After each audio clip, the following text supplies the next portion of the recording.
podríamos decir que el sujeto de algún modo tiene alguna carencia, pero digamos activa sus mecanismos de equilibrio emocional para sentirse bien él mismo. Es como una huida hacia adelante. Vendría a ser aquello de dime de qué presumes y te diré de qué careces, por decirlo de alguna manera, ¿no? El narcisista como tal, digamos, se siente claramente, pues esto, como usted decía, ¿no? Superior a los demás, mira a los demás por encima del hombro, se puede creer más listo, se puede creer más inteligente, más guapo, más de todo, pero no está ejecutando un papel, se lo cree de verdad. Entiendo. Y de ahí el problema para relacionarse con estas personas, porque no aceptan la crítica, se sienten envidiados por todo el mundo, ¿no? Buscan ser admirados, exageran sus logros, ¿no? En ese sentido, pues puede ser relacionarse con una persona narcisista, pues es complicado y fatigoso. Profesor Antoni Talam, gracias por atenderme a estas horas. Muy amable, gracias. Buenas noches, adiós.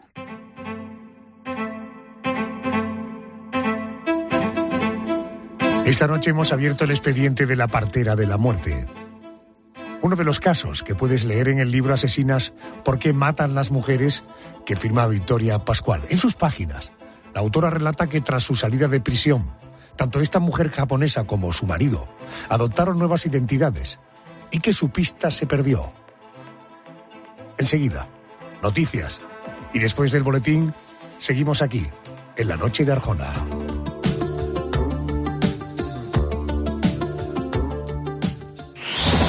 Última hora en COPE. Estar informado.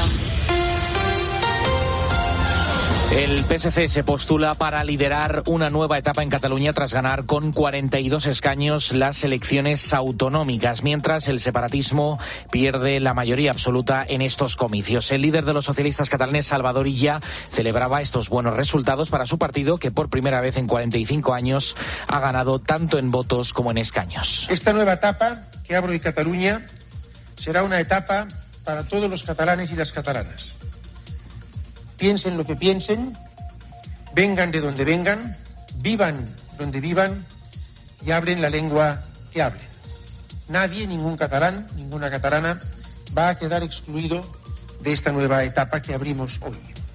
Y el líder de Junts, el fugado Puigdemont, dio la primera muestra de que aún no ha dicho su última palabra al hacer un llamamiento a Esquerra para construir juntos un gobierno de coalición, una opción para la que necesitaría la abstención de los socialistas catalanes. Para ello, interpelaba al propio Pedro Sánchez y cómo Junts sostiene su gobierno en España. En cuanto a los resultados, lo achacaba a una estrategia de españolización de la campaña. Es evidente que ha habido una movilización del electorado unionista como consecuencia de la estrategia de españolización. Una estrategia que hemos denunciado, promovida directamente por el Partido Socialista, mientras que una parte significativa del electorado independentista continúa sin movilizarse y continúa con la abstención.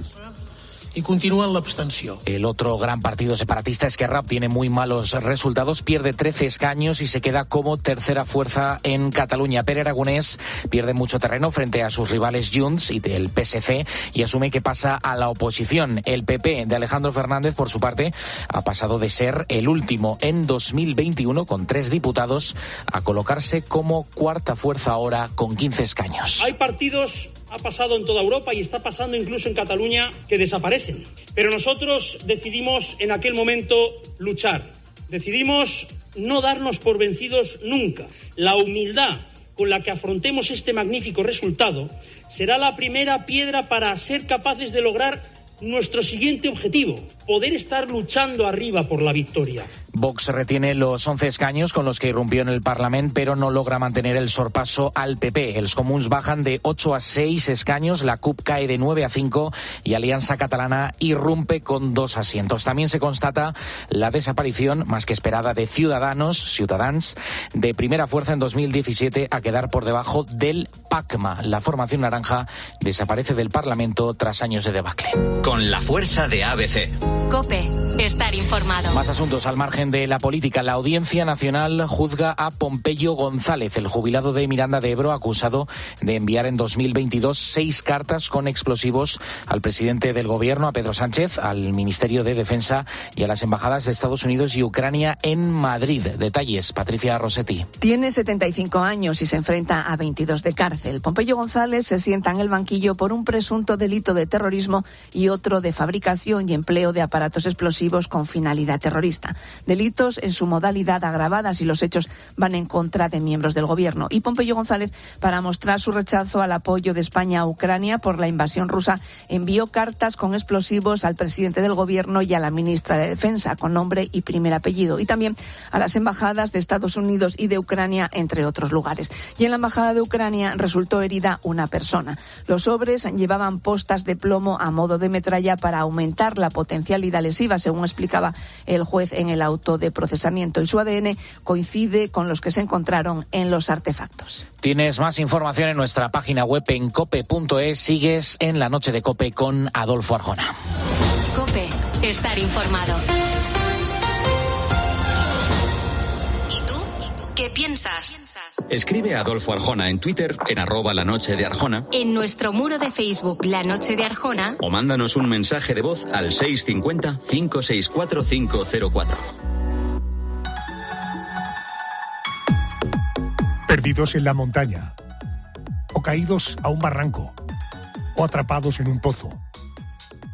Diariamente las fuerzas y cuerpos de seguridad del Estado rescatan a ciudadanos que realmente están en apuros. Pero a veces esas operaciones de rescate requieren de una especialización y de unos recursos que las hacen casi milagrosas, casi imposibles.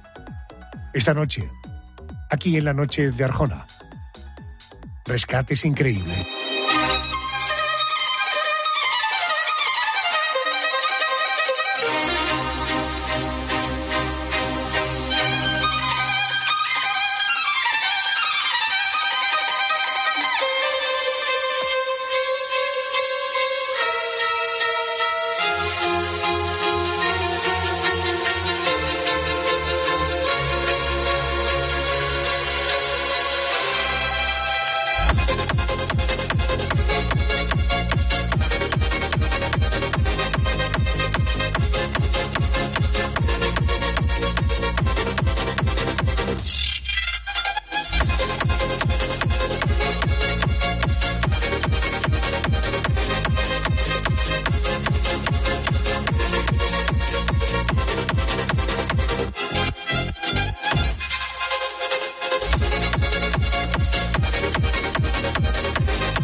Déjame que te voy a presentar a 4 niños. Se llaman Leslie, tiene 13 años, Soleini, 9 años, Tien, de 4 años, y Christine, de 11 meses. Los 4 son hermanos. Los 4 nacieron en una pequeña aldea de la selva amazónica en Colombia. Los 4 celebran hoy, ya recuperados físicamente, su segundo nacimiento. Porque se cumple un año desde que estos niños fueron rescatados después de 40 días perdidos en la jungla, rodeados de insectos, serpientes, pumas, jaguares, plantas venenosas.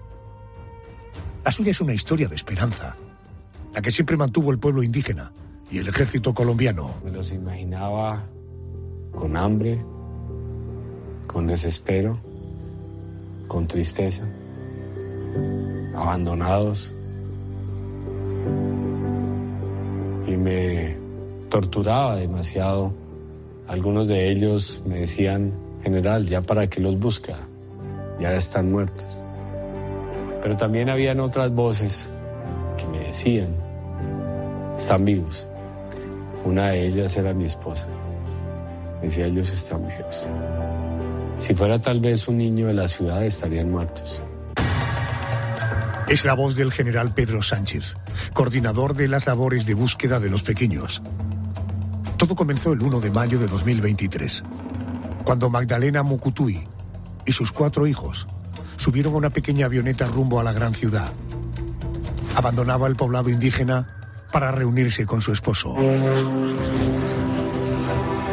Sin embargo, el viaje no terminaría como esperaba. La avioneta, de un solo motor, se estrellaba en plena jungla. Fallecían los 3 adultos que viajaban en ella y sobrevivían los 4 niños. A partir de ese momento, comenzaba la denominada Operación Esperanza. Vamos a conocer detalles de esta historia. Ya tengo conexión con Vladimiro Mulcué. Él es miembro de la Guardia Indígena que pertenece al Consejo Regional Indígena del Cauca. Vladimiro participó en la Operación Esperanza. Vladimiro, muy buenas noches. Muy buenas noches. Saludos desde acá, desde Colombia, desde el Cauca, desde el Consejo Regional Indígena del Cauca, desde la Guardia, del espacio de la Guardia Indígena. Saludos. Está a punto de cumplirse, señor, un año del rescate de los hermanos. Fue, recuerdo, el día 10 de junio de 2023. Una historia excepcional desde el comienzo, porque ya fue algo, en fin, que desde el punto de vista de las probabilidades es muy improbable que un accidente donde hay 7 ocupantes, 3 adultos y 4 niños, los 3 adultos fallezcan y los 4 niños permanecieran ilesos, los 4 menores. Vladimiro, la avioneta se estrella en la jungla el 1 de mayo de 2023 y los niños son rescatados el 10 de junio, es decir, 40 días después. ¿Cuántas personas llegaron a formar parte del dispositivo de búsqueda y, sobre todo, qué papel jugaron los miembros de la Guardia Indígena? Cuando sucede ese accidente allá en la selva del Guaviare, desde acá del Cauca, pues ya las noticias estaban corriendo casi que diariamente. Entonces ya llevaban como cerca de 10 días que había sucedido ese accidente. Entonces, de un momento a otro, pues nosotros desde el espacio de la Guardia Indígena del Cauca, pues ya hemos tenido muchas experiencias en los temas recorridos, en temas humanitarios, en todas las situaciones. Entonces, de un momento a otro, pues ya tenían como 13 días los niños que no aparecían. Entonces ya llegó como una notificación, una invitación a hacer apoyo desde acá del Cauca, especialmente la Guardia Indígena. Entonces fue ahí cuando ya nosotros como la Guardia pues somos operativos. Entonces ya empezamos a formar el equipo operativo, el equipo de búsqueda para ya participar en esa Operación Esperanza. Entonces fue así como nosotros llegamos allá en ese espacio de la selva del Guaviare. Correcto. Hablaba yo de los miembros de la llamada Guardia Indígena. Ustedes, además de recorrer la selva, se dedicaron a rezar a los dioses de la naturaleza, a pedirles que protegieran y devolvieran a los niños. Oiga, esto dicho así en nuestra cultura aquí en Europa es complicado de entender. ¿Cómo nos lo explicaría usted? ¿Qué papel juega en toda esta historia los espíritus de la selva? Bueno, una vez nosotros llegamos allá donde se impactó, donde cayó la avioneta, pues nos encontramos con una escena muy diferente a los espacios que nosotros habíamos estado, de la experiencia que teníamos. Pero en esa participación de ese grupo de guardias que salimos en total 42 compañeros, incluyendo una mujer. De esos 42 compañeros nos acompañan 2 sabedores ancestrales, que decimos nosotros, que son los mayores espirituales, que son los que abren el camino, los que son como los guías para estos casos de armonización, de calmar la naturaleza, de estar en armonía en torno a todo lo que nosotros nos íbamos a estar, digamos, en contacto con los animales, porque el contexto era muy diferente, estábamos en la selva virgen, donde se encuentran muchas situaciones animales, fieras, de toda clase. Entonces fue necesario llevar a los sabedores ancestrales para que nos ayudaran a armonizar, a tener en calma a los espíritus de la naturaleza que en ese momento existen en esa selva. Fuera como fuese, lo cierto es que no había ni rastro de los 4 hermanos de 12, 9, 4 y casi 1 año de edad. Hablamos de niños indígenas, acostumbrados a vivir en un poblado en plena selva, pero al fin y al cabo niños, sin alimentos, sin resguardo, sin ropa de abrigo. A pesar de la dificultad del terreno, las labores de búsqueda continuaron y dieron resultado 15 días después del accidente de la avioneta. Uno de los voluntarios de la Guardia Indígena encontraba un refugio hecho con hojas de platanero y varios objetos. Era la prueba de que los niños seguían con vida. El milagro continuaba. Decíamos, Dios mío, pero estuvimos a 40 metros de los menores. ¿Por qué no los vimos? ¿Se están escondiendo? ¿Por qué? ¿Qué está pasando? Es la voz del general Pedro Sánchez. El ejército colombiano no sabía el motivo, pero lo cierto es que los 4 niños parecían querer ocultarse, pensando en que posiblemente los estaban confundiendo con peligrosos guerrilleros del grupo armado de las FARC. Al operativo de búsqueda se le ocurre que la abuela de los menores grabara un mensaje de voz para tranquilizarlos. Un mensaje que se podría reproducir con grandes altavoces para que pudiera llegar a ellos. En castellano. Y en su lengua indígena la abuela Fátima le suplicaba que se quedaran quietos en algún lugar para poder ser encontrados. Entonces yo le di, hey Leli, le pido un favor, que yo soy su abuelita Fátima. Hija, le agradezco, esté quieto parado, si usted escucha en el micrófono, hija, esté parado ahí. Ese es en mis palabras. Entonces esté parada, quieta, sentada, sea como sea. Yo dije. A pesar de ese llamamiento, los niños continuaban dejando huellas, pero no había forma de localizarlos en una jungla tan extensa. Hasta que el agotamiento y el hambre los hizo parar. Estoy cansada. Tenemos tanta hambre. Simplemente no podemos ir más lejos. Nos sentamos y hacemos un pequeño campamento. Me siento con el bebé entre mis piernas. Y nos quedamos en ese lugar, solo esperando. Me acompaña Vladimiro Mulcues, miembro de la Guardia Indígena, pertenece al Consejo Regional Indígena del Cauca. Precisamente fueron 2 miembros de la Guardia Indígena quienes encontraron a los 4 hermanos. Los 4 absolutamente desfallecidos y desnutridos, pero estaban vivos. Incluso el bebé de solo 11 meses. Vladimiro, ¿cómo recuerda recibir la noticia? ¿Cómo fue aquel momento? Pues aquel momento ese es indescriptible, algo de no creer que estaba sucediendo esa operación que se denominaba milagro. Ya teníamos todos esos días, esos 29 días, nosotros los de la Guardia haciendo esa búsqueda en la selva. Se encontraban muchos animales de la selva. Dentro de esos, pues, ya no encontrábamos, digamos, como ya más señales de que los niños se encontraban con vida, porque la selva tropical llena de serpientes, de fieras. Llegamos a un punto de que nosotros ya no dimos más, ya no sabíamos en dónde más buscar, porque la selva es una cosa impresionante, majestuoso, y nosotros ya estábamos como ya agotando el esfuerzo, pero nos quedaba una esperanza de que los niños iban a aparecer, porque dentro de nosotros, dentro de los mayores sabedores, de los que hacían los rituales, los que nos acompañaban, los mayores espirituales decían, no, los niños están vivos, decían. Pero entonces decíamos nosotros, ¿pero dónde? Entonces lo cierto fue que ya una vez, ya justamente ya el último día, cuando ya todas las esperanzas se agotaban, ya muy tristes también, porque el objetivo de nosotros era encontrarlos, ya muy tristes, preocupados, pero teníamos la última esperanza de que cualquiera de los niños iba a aparecer.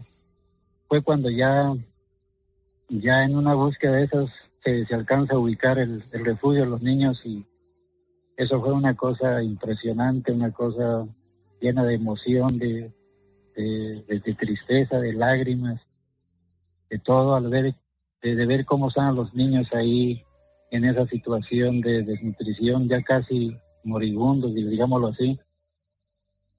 Eso fue una cosa que nos quedó marcado a nosotros para siempre, de cómo nosotros por acá pues gozamos de todo, o sea, tenemos alimento, tenemos vestimenta, y ver a los niños en esas condiciones fue muy duro para nosotros, pero a la vez fue una alegría, y siempre tuvimos la esperanza de que a ellos los íbamos a encontrar, y el objetivo se dio, y muy contentos todos cuando los encontramos. Señor Mulcue, gracias por atendernos. Un saludo muy cariñoso desde España. Gracias y buenas noches. Muy buenas noches a ustedes, saludos. Ha pasado un año de aquella situación tan traumática. Tener un accidente de avioneta, ver morir a tu madre, deambular 40 días por la selva, por la jungla. Hoy, un año después, los críos siguen recuperándose. Operación Esperanza. Así se denominó la búsqueda y rescate de 4 hermanos perdidos en la selva. Y es que fue precisamente la esperanza lo que nunca perdió el pueblo colombiano. Encontrar con vida a Leslie, Soleini, Tien y Cristín. Gracias a Valdimiro Mulcue, miembro de la Guardia Indígena, por ayudarnos a poner en pie esta historia.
La historia de estos 4 hermanos, rescatados hace casi un año, en plena jungla del Amazonas, nos ha hecho pensar en otros grandes rescates. Fíjate que la siguiente operación nos lleva hasta Tailandia. Durante 9 días, 12 niños y su entrenador, ojo, el entrenador con 25 años, permanecieron bajo tierra. Todo comenzaba el 23 de junio de 2018, cuando el equipo de fútbol infantil de los jabalíes salvajes acudía a la cueva Tan Luang para hacer un picnic después del entrenamiento. Habíamos hablado del tiempo que íbamos a pasar dentro de la cueva y dijimos solo 1 hora, porque teníamos otras actividades que hacer después.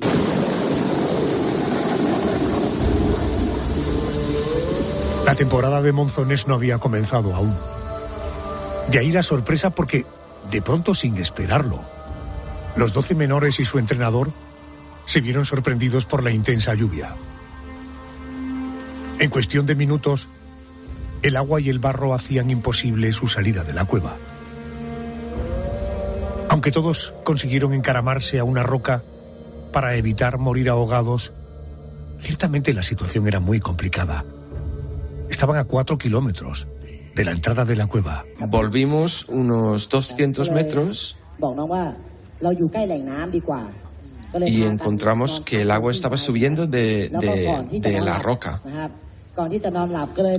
Encontramos un sitio donde pasar la noche. Se configuró un equipo de rescate compuesto por más de 1.300 efectivos. Algunos de ellos expertos buzos y espeleólogos, llegados desde distintas partes del mundo. 7 días después de las lluvias torrenciales, un equipo de buzos consiguió dar con los menores en el interior de la cueva. Todos permanecían sanos, todos permanecían a salvo, pero era una alegría contenida. Ahora la dificultad estaba en sacarlos antes de que siguiera subiendo el nivel del agua en el interior de la cueva. Ante la desesperación, se decidió que el rescate fuera inmediato, inminente.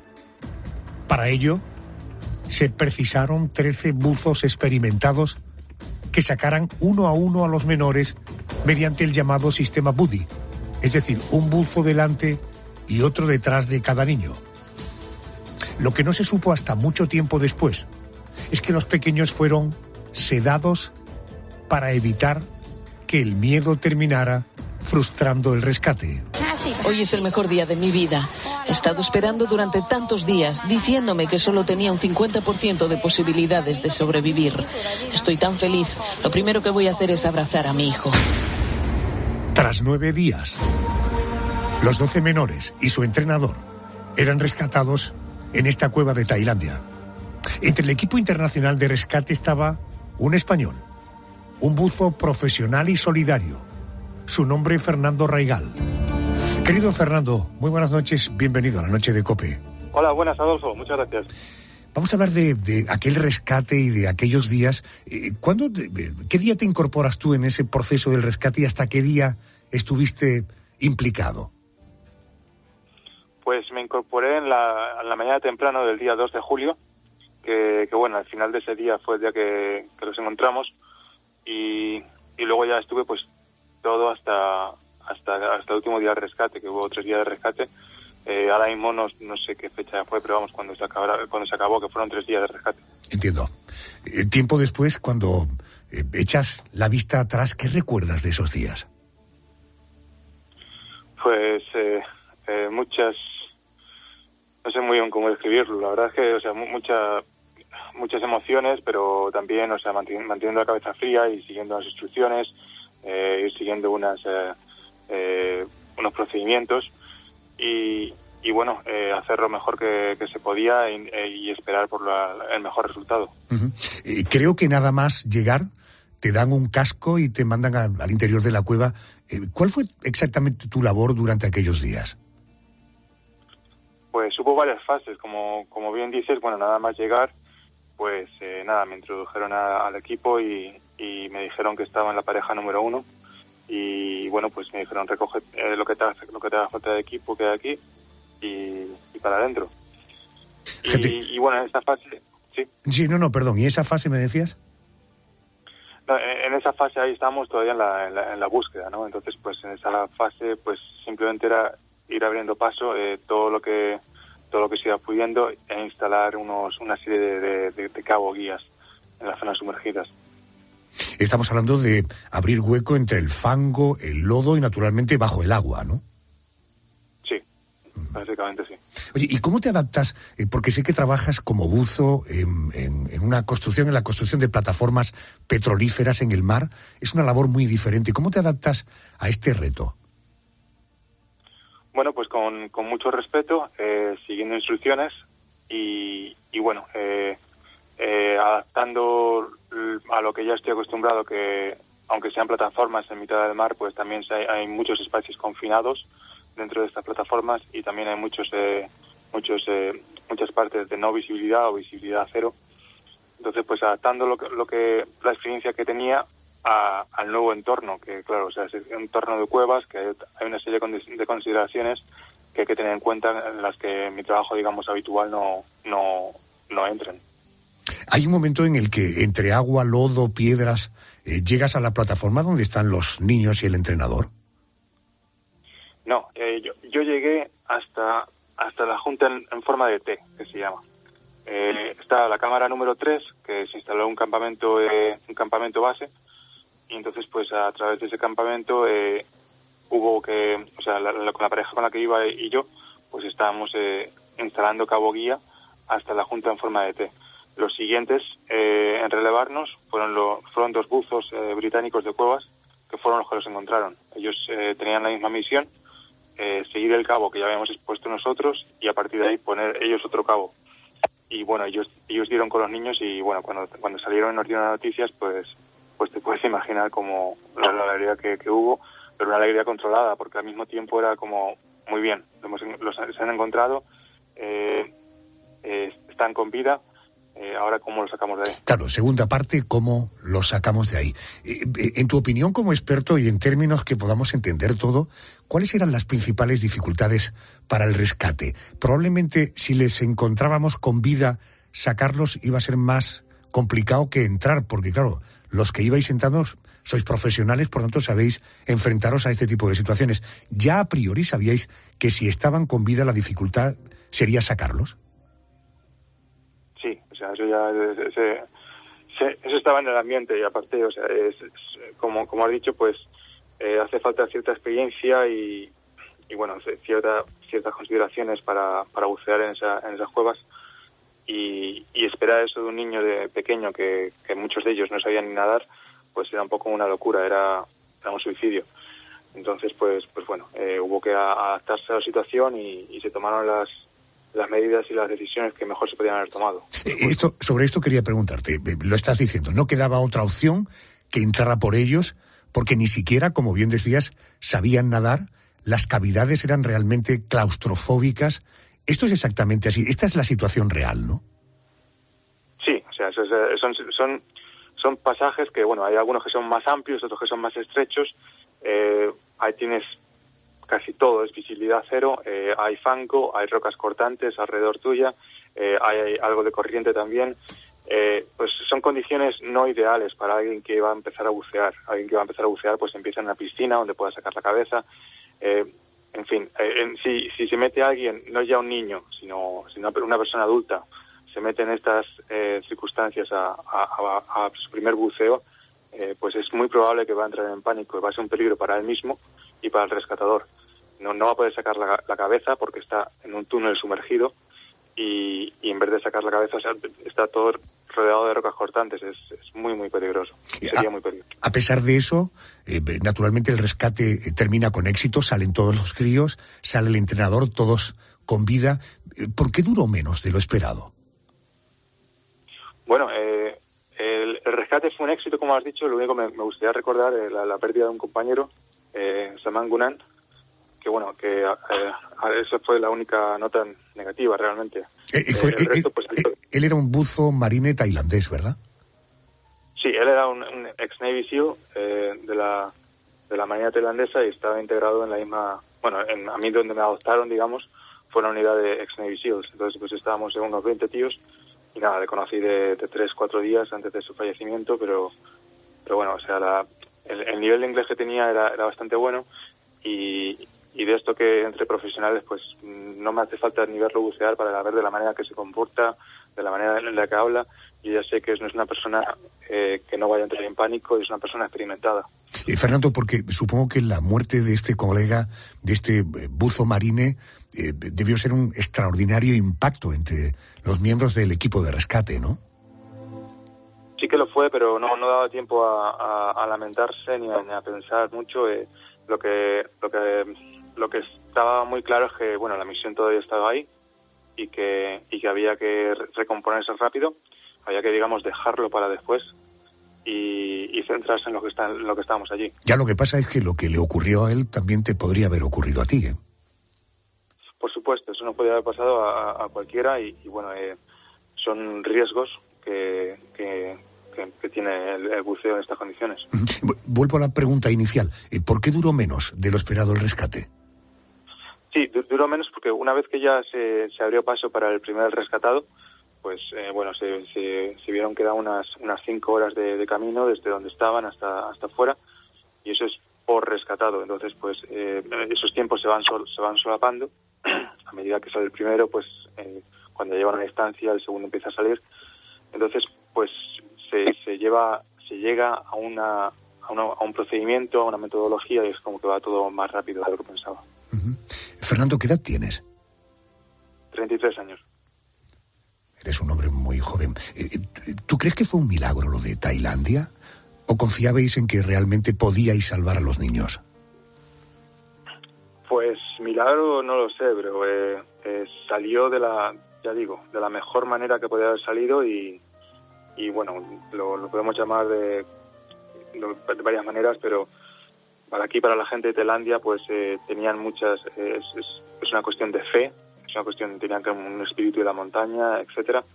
Cada cual lo puede llamar como quiera, pero al fin y al cabo, pues lo que fue es que esos niños aguantaron con vida, que esa fue la clave también, aguantaron con vida hasta que se les encontraron, y luego pues que no entraban en llantos, eran niños muy jovencitos, pero muy compuestos, ¿sabes? Muy maduros para la edad que tenían.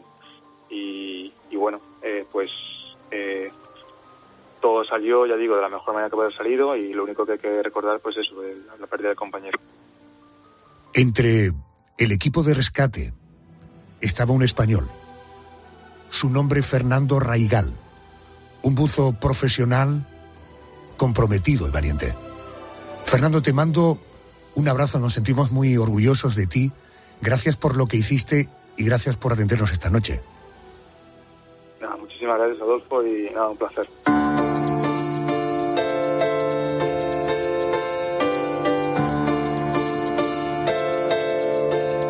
Come on, hold my hand. I wanna contact the living. Not sure I understand this road I've been given. I sit and talk to God, and He just laughs at my plans. My head speaks a language I don't understand. I just wanna feel real love, feel the home that I live in. 'Cause I got too much life running through my veins, going through waste.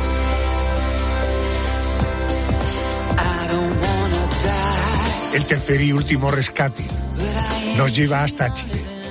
Nos lleva a la mina San José, donde 33 hombres pasaron 69 días bajo tierra. Ojo, más de 2 meses, a 700 metros de profundidad. A ver, Carmen, todo ocurría a las 2 de la tarde del 5 de agosto en el año 2010. Era la hora del almuerzo cuando un ruido ensordecedor desataba todas las alarmas. Sí, alarmas que alertaban de que se había producido un derrumbe allí en la mina. A casi 700 metros de profundidad quedaron atrapados 33 hombres, atrapados por una roca de 700.000 toneladas, 2 veces el peso del Empire State de Nueva York.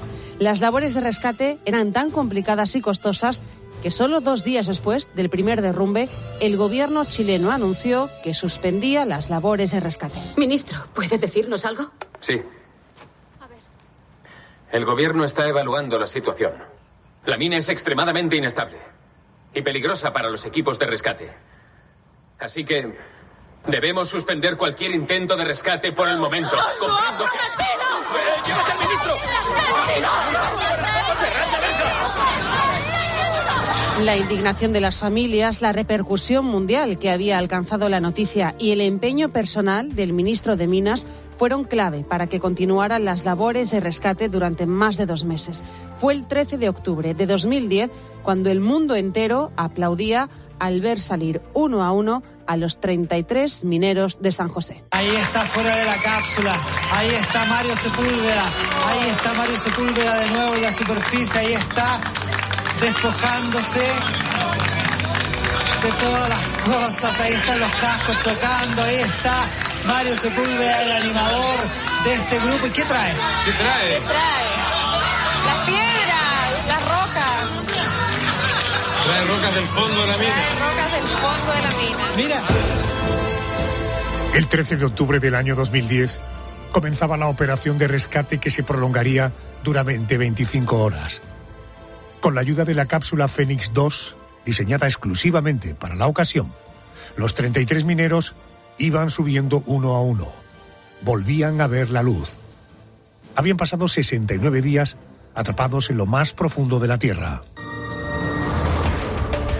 Querido Mario Sepúlveda, muy buenas noches desde España. Hola, buenas noches, ¿cómo están ustedes?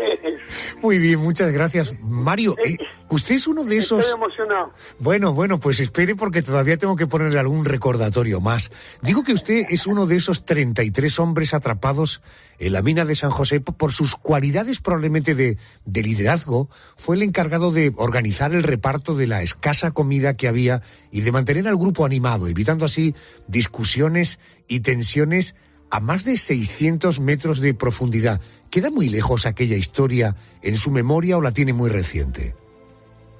No, siempre va a ser algo muy cercano, muy reciente siempre.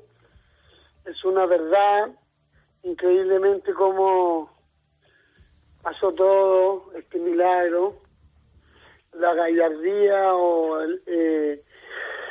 la vida me hizo fuerte y tomar las decisiones que hay que tomar cuando sea necesario. Me tocó vivir una gran experiencia con 32 amigos.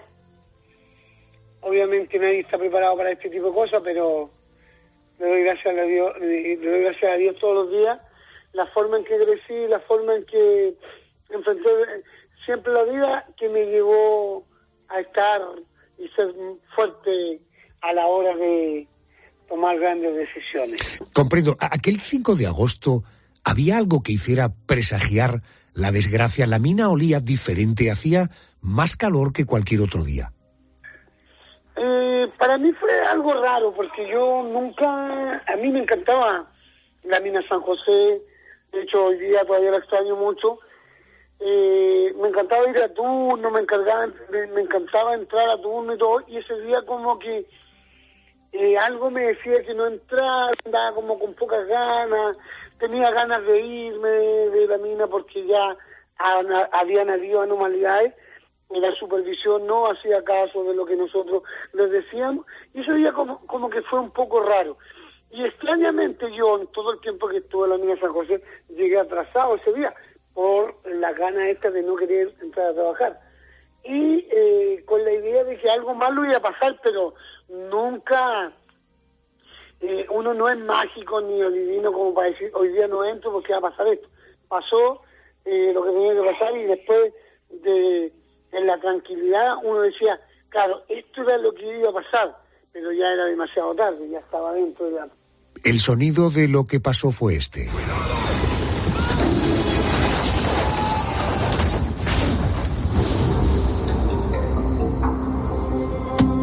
La mina se vino abajo. El hecho de que, Mario, los 33 mineros que os encontrabais en la mina consiguierais llegar al refugio, que era un espacio donde podíais estar a salvo, donde había víveres de emergencia, esto fue un verdadero milagro, ¿no crees? Es decir, que nadie muriera durante el derrumbe, ¿no? Por supuesto, lo nuestro fue únicamente un milagro. Allá adentro hubieron dos seres, yo siempre lo he dicho. Estuvo Dios y estuvo el diablo allá adentro. Llegan al refugio. ¿Estamos todos? Gracias a Dios. El refugio tiene capacidad para 30, así que aquí estamos bien. ¿Qué quieres decir con eso de que aquí estamos bien? La rampa está bloqueada, Mario. No hay camino, estamos atrapados. ¿Y las chimeneas? Hay escaleras. Es muy peligroso. Finalmente supimos que en esos tubos, en esas chimeneas, no habían escaleras. Mario, ayúdanos a entender cómo era el espacio donde tuvisteis que convivir, ojo, durante 69 días. ¿Cómo era el refugio? ¿Había agua? Cuéntame algo más de la comida. ¿Había camas? ¿Cómo era aquel espacio? A ver, en el refugio no había agua, había aire en algún momento, pero en el derrumbe cortó las redes de aire, de electricidad y de comunicación. El agua que había era un agua contaminada que estaba en otro nivel. El refugio estaba en el nivel 90, 105 aproximado sobre el nivel del mar, y el agua estaba en el nivel 180, 190. Entonces había que caminar un tramo aproximadamente de 1000 metros para poder ir a tomar agua, que la filtramos con calcetines o con alguna polera para no contaminarnos tanto. Comida había para para un turno de 15 personas y para no más de 3 días. Y sin embargo éramos 33 y fue tan importante el que nos hayamos organizado, en que los líderes innatos, estos que están en silencio, hayan tomado una posición, y fue tan importante esa organización que gracias a esa organización sobrevivimos. Nosotros, como en la película sale, de la manera en que repartíamos ese poquito de leche, ese poquito de comida, así sucedió y gracias a eso logramos sobrevivir. Mario, ¿se os llegó a pasar por la cabeza lo que ocurrió en los Andes en el año 72? Ese accidente de avión que dejó atrapados en la montaña a jóvenes uruguayos que tuvieron que comer carne de los cadáveres para poder sobrevivir. ¿Llegasteis a pensar y a hablar sobre este asunto? Nosotros, en el silencio de cada uno, después ya recuperado, hablábamos sobre el tema. Y fíjate una cosa, yo no me bañé en los 69 días. Yo siempre pensé, dije yo, si me muero, por último que se demoren un poco en bañarme o en lavarme para que me coman. Yo siempre pensé en que el que se moría iba a ser devorado por los que estaban vivos. Siempre pensamos en algún momento y hablamos sobre el trágico accidente que tuvieron los uruguayos. Entonces eso está en la mente de cada uno de nosotros y siempre se pensó en eso. Yo de hambre no me iba a quedar. Sé que por tu carácter no te rendiste nunca, que decidiste que allí no ibas a morir, pero imagino que esa fe y ese convencimiento no lo tenían todos tus compañeros. ¿Cómo se consigue tranquilizar y convencer al resto de que todo iba a salir bien? Mira, una de las cosas que nos dio este accidente fue que nos dimos cuenta que éramos seres humanos. A rato uno igual se cansa, a rato igual uno piensa en que no te van a sacar y todo. Pero ahí están los amigos. De 33 compañeros, obviamente no todos éramos amigos, pero sí quiero destacar que éramos muy buenos compañeros. Y en cada grupo de personas hay un amigo y nosotros nos sosteníamos los que éramos más amigos. A rato uno obviamente piensa que por las circunstancias, por la forma en que uno está allá abajo, la roca dura del desierto de Atacama, uno piensa de que no iba a ser fácil. Que a rato nos desesperanzábamos, sí, eso era normal en todo. Pero ahí está lo importante de escuchar a los compañeros, porque cuando un compañero está mal, el otro siempre está bien. Es tener la humildad para poder escuchar a otras personas. En una accidente como esto, no siempre todos están mal siempre hay uno más mal que otro, y eso es súper importante, saber canalizar las ideas y escuchar las ideas de otros compañeros. Estoy hablando con Mario Sepúlveda, es uno de esos 33 hombres atrapados en la mina de San José, que por sus cualidades de liderazgo fue el encargado de organizar el reparto de la escasísima comida y desde luego mantener al grupo animado. Hasta 17 días después del derrumbe no se encontraron, los equipos de rescate no sabían si estabais vivos o muertos. ¿Qué ocurrió ese día 17? ¿Cómo os dais cuenta de que os están buscando y de que las máquinas han conseguido dar con el refugio donde os encontrabais? Nosotros, después de 7, 6 días adentro, empezamos a sentir ruido de maquinaria. También quiero destacar que no todos conocíamos de que existían máquinas gigantes en la minería o perforadoras. Y también quiero destacar la experiencia de muchos otros compañeros que llevaban 30, 40, 50 años en minería, y ellos tenían mucha experiencia en los sonidos, los ruidos.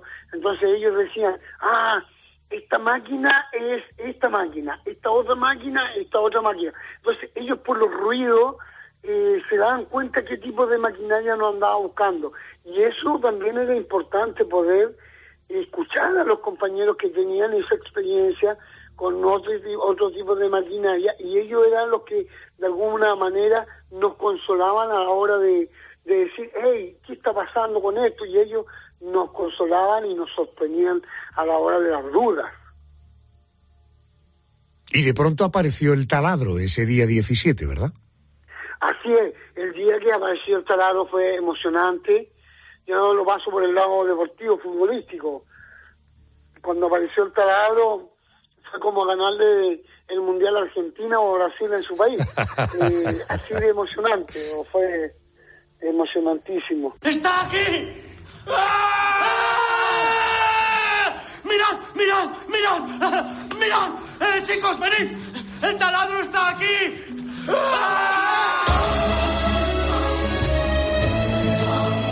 Bueno, llegó el taladro y después de la euforia de saber que os habían encontrado, llegó la espera. 52 días esperando a que os sacaran de las tripas de la mina. Ojo, 52 días. Os hicieron llegar ropa, alimentos e incluso pudisteis comunicaros con vuestras familias. A pesar de todo eso, ¿cómo fue la espera? Esos 52 días de perforaciones esperando que encontraran la solución para sacaros de la mina. Debió ser desesperante, ¿no? No, a ver, yo digo que Dios me dio el privilegio de estar 22 días incomunicado con el ser humano, y lejos son los 22 días más lindos que he vivido en mi vida, en donde viví humildad, sencillez, respeto, donde vi todos los valores que nos enseñan desde chiquititos, y después del encuentro fue nuevamente volver al infierno. La verdad que allá abajo un antes, un durante y un después. Después que nos encontraron fue estar en el infierno mismo. Muy, pero tremendamente complicado. No por los 33, fue porque empezaron a hacer importantes las opiniones de las familias nuestras. Y nuestras familias, de algún modo u otro, nos dividieron. Desde arriba hacia abajo. A través de cartas, que uno iba a ser más famoso que otro, que uno iba a tener esto, que no este otro, que a uno le dieron esto. Y eso a nosotros ahí abajo nos dividió mucho. Y llega el día clave, el 13 de octubre del año 2010. Ese día los equipos de rescate comienzan a subiros uno a uno de la mina. Metidos en una especie de cápsula, de jaula cilíndrica, la Fénix, subís durante aproximadamente 22 minutos los 622 metros que os separaban de la superficie. Uno a uno. El mundo entero miraba a Chile. Millones de personas de todos los continentes seguíamos en directo vuestro rescate. Pero fíjate, metido en esa cápsula jaula, la Fénix, durante 22 minutos.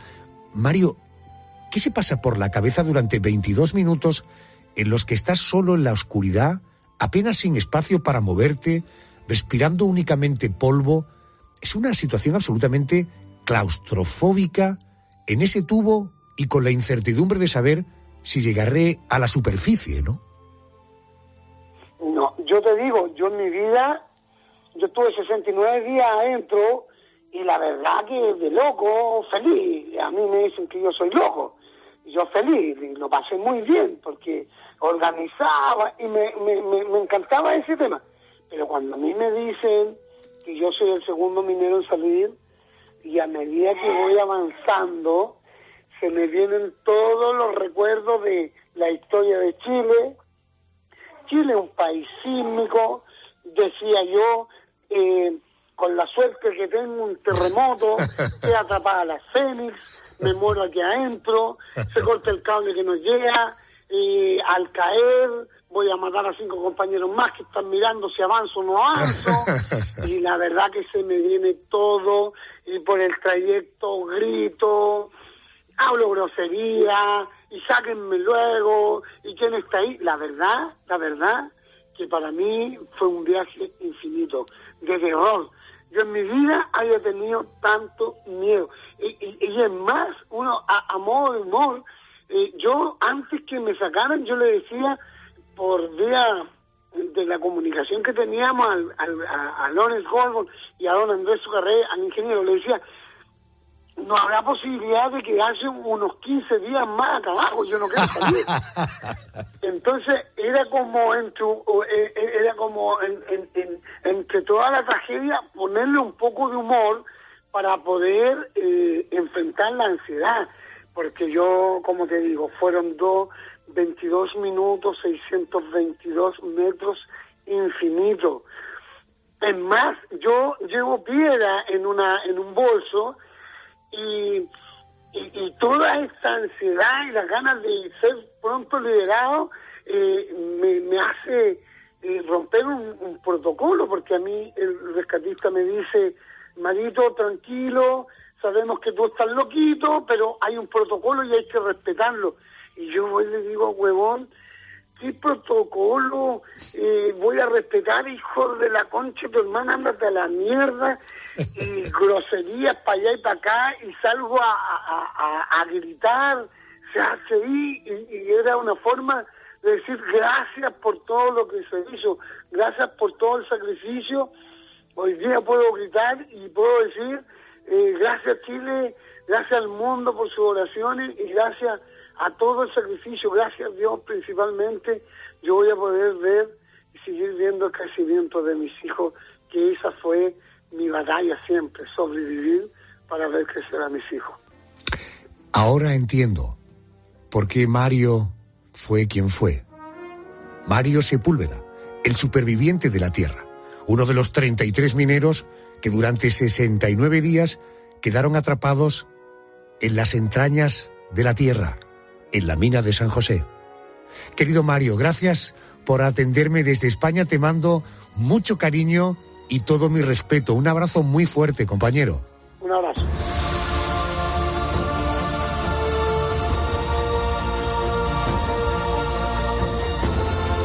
Con motivo del primer aniversario del rescate de los 4 hermanos perdidos en la selva amazónica, que se cumplirá el día 10 de junio, esta noche te hemos hecho partícipe de 3 de las operaciones de rescate más increíbles de nuestra historia reciente.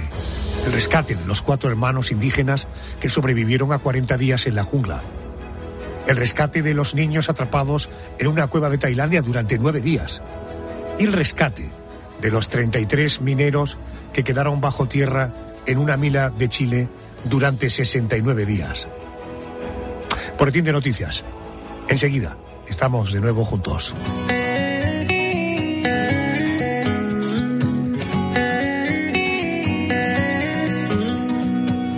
Mirándote a los ojos juraría que tienes algo nuevo que contarme. Empieza ya, mujer, no tengas miedo. Quizá para mañana sea tarde. Quizá para mañana sea tarde. ¿Y cómo es él? ¿En qué lugar se enamoró de ti? ¿De dónde es? ¿A qué dedica el tiempo libre? Pregúntale, porque ha robado un trozo de mi vida. Es un ladrón que me ha robado todo. Arréglate, mujer, se te hace tarde. Y llévate el paraguas por si llueve. Él te estará esperando para amarte. Y yo estaré celoso de perderte. ¿Y cómo es él? ¿En qué lugar se enamoró de ti? ¿De dónde es? ¿A qué dedica el tiempo libre? Pregúntale, porque ha robado un trozo de mi vida. Es un ladrón que me ha robado todo. Y abrígate, te sienta bien ese vestido gris. Sonríete, que no sospeche que has llorado. ¿Y cómo es él? ¿En qué lugar se enamoró de ti? ¿De dónde es? ¿A qué dedica el tiempo libre? Pregúntale, porque ha robado un trozo de mi vida. Es un ladrón que me ha robado todo. Adolfo Arjona. La noche. COPE. Estar informado. Si te preguntan qué emisora escuchaste ayer, di COPE. Sí, todas las mañanas escucho a Carlos Herrera antes de salir de casa. De COPE suelo escuchar mucho los programas deportivos. Los fines de semana escucho mucho Tiempo de Juego y entre semana escucho siempre el partidazo antes de dormir. Me encanta Expósito por cómo reflexiona sobre la actualidad. COPE. La radio en la que crees. Recta final de la Liga. El Girona y el Barça pelean por la segunda plaza. Mira cómo salen, mira cómo salen. Este lunes, desde las 8:30 de la tarde, Fútbol Club Barcelona, Real Sociedad. Dale, Oli. A ver cómo termina de momento 1-0. Tiempo de juego con Paco González, Manolo Lama y el mejor equipo de la radio deportiva. El número 1 del deporte. Y recuerda, la información también continúa en COPE+, Onda Media, cope.es y la aplicación móvil.